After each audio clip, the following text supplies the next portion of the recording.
I've come here today to do what the Republicans in Congress refuse to do, take the necessary steps to secure our border. 4 months ago, after weeks of intense negotiation between my staff and Democrats and Republicans, we came to a clear bipartisan deal. It was the strongest border security agreement in decades. But then, Republicans in Congress, not all, but walked away from it. Why? Because Donald Trump told them to. He told the Republicans, it has been published widely by many of you, that he didn't want to fix the issue, he wanted to use it to attack me.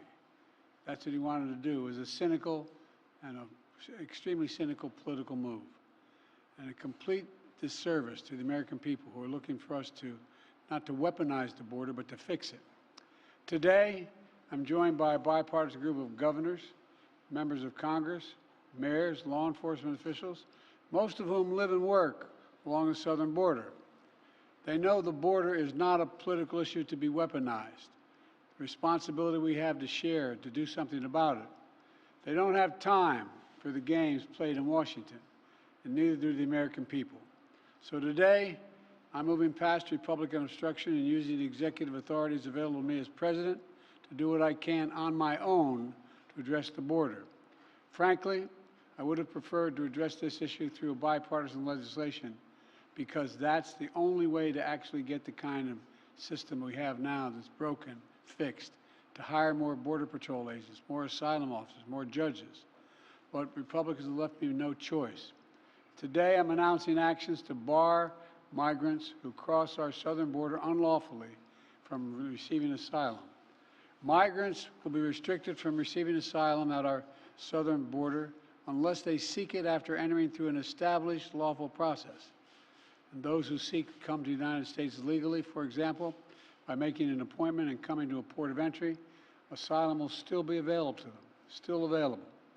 But if an individual chooses not to use our legal pathways, if they choose to come without permission and against the law, they'll be restricted from receiving asylum and staying in the United States. This action will help us gain control of our border, restore order into the process. This ban will remain in place until the number of people trying to enter illegally is reduced to a level that our system can effectively manage. We'll carry out this order consistent with all our responsibilities under international law, every one of them. In addition to this action, we recently made important reforms in our asylum system, more efficient and more secure reforms. The goal is to deliver decisions on asylum as quickly as possible. The quicker decision means that a migrant is less likely to pay a criminal smuggler thousands of dollars to take him on a dangerous journey, knowing that if in fact they move in the wrong direction, they're returned around quickly.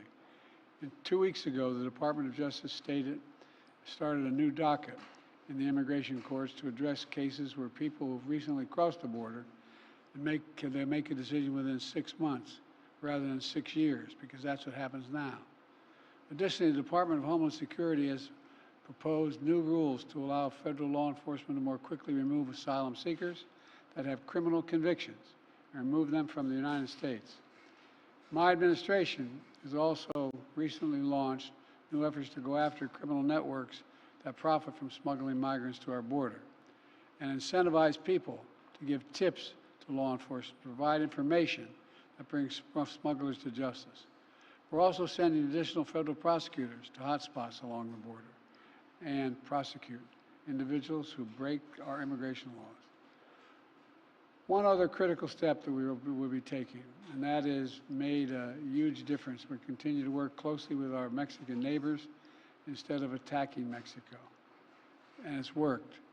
We've built a strong partnership of trust between the Mexican President Lopez Obrador, and I'm going to do the same with the Mexican-elect President who I spoke with yesterday. We've chosen to work together with Mexico as an equal partner, and the facts are clear. Due to the arrangements that I've reached with President Obrador, the number of migrants coming and to our shared border unlawfully in recent months has dropped dramatically. But while these steps are important, they're not enough. To truly secure the border, we have to change our laws, and Congress needs to provide the necessary funding to hire 1,500 more border security agents. 100 more immigration judges to help tackle the backlog of cases, more than 2 million of them. 4,300 more asylum officers to make decisions in less than 6 months instead of 6 years, which is what it takes now. And around 100 more high-tech detection machines to significantly increase the ability to screen and stop fentanyl being smuggled into the United States. These investments were one of the primary reasons that the Border Patrol Union endorsed the bipartisan deal in the first place. And these investments are essential, they remain essential. As far as I'm concerned, if you're not willing to spend the money to hire more Border Patrol agents, more asylum officers, more judges, more high-tech machinery, you're just not serious about protecting our border. It's as simple as that. I believe that immigration has always been a lifeblood of America. We're constantly renewed by an infusion of people and new talent. The Statue of Liberty is not some relic of American history. It stands for who we are as the United States. So I will never demonize immigrants. I'll never refer to immigrants as poisoning the blood of a country. And further, I'll never separate children from their families at the border. I will not ban people from this country because of their religious beliefs. I will not use the U.S. military to go into neighborhoods all across the country to pull millions of people out of their homes and away from their families to put detention camps while awaiting deportation, as my predecessor says he will do if he occupies his office again. On my very first day as president, I introduced a comprehensive immigration reform plan to fix our broken system, secure our border, provide pathways for citizenship for dreamers, and a lot more. And I'm still fighting to get that done. But we must face the simple truth. To protect America as a land that welcomes immigrants, we must first secure the border and secure it now. The simple truth is, there is a worldwide migrant crisis. And if the United States doesn't secure our border, there's no limit to the number of people who may try to come here, because there's no better place on the planet than the United States of America. For those who say the steps I've taken are too strict, I say to you that be patient, and goodwill of American people are wearing thin right now. Doing nothing is not an option. We have to act. We must act consistent with both our law and our values as Americans.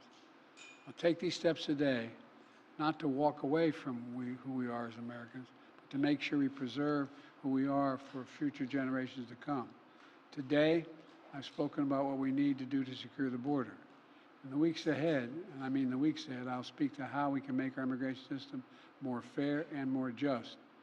Let's fix the problem and stop fighting about it. I'm doing my part. We're doing our part. Congressional Republicans should do their part. Thank you very much.